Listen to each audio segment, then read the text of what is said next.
It's 11 p.m. on student night in Auckland city centre, yet the dance floor is empty. Despite being home to a third of New Zealand's university students, young people are largely staying away from the CBD, part of a trend that has been evident since COVID. I do think that a chunk of that is to do with cost of living, and I think just some changes culturally in the way that students are interacting with each other. Auckland CBD seems to be suffering from its own case of long COVID. With the closures of many businesses and a struggling hospitality industry, the city is in the middle of a rebuild. And beyond the construction, students are being challenged by everything, from accommodation prices to urban sprawl. Sometimes, if I go to uni 4 times a week, it costs me about $100.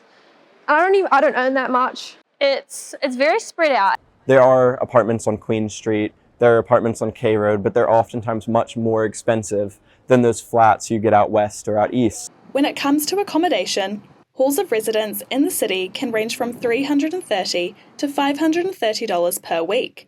This small room, for example, costs $370 weekly. This pushes students out into the suburbs, where they often face long commutes.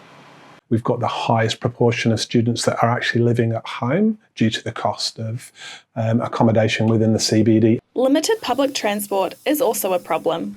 I catch the ferry and there's only so many ferry times that you can come in for only an hour class. It really isn't worth it. I think that's stopping students from going to class in general. Even just organising a coffee date is so hard when you each have to travel like an hour to meet. And then there's the nightlife and the cost of it. I don't find myself going out or experiencing nightlife as much as maybe I'd like to because of how expensive everything is.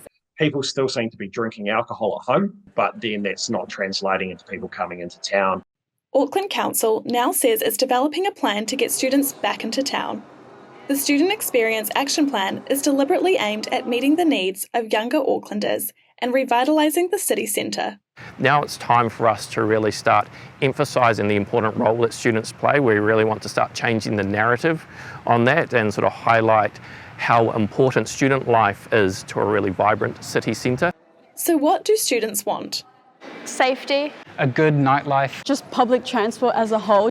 And so for the students out there who are already in Auckland, tell us what you really want to see more of or less of in the city centre. Come and talk to us and engage with us on this plan.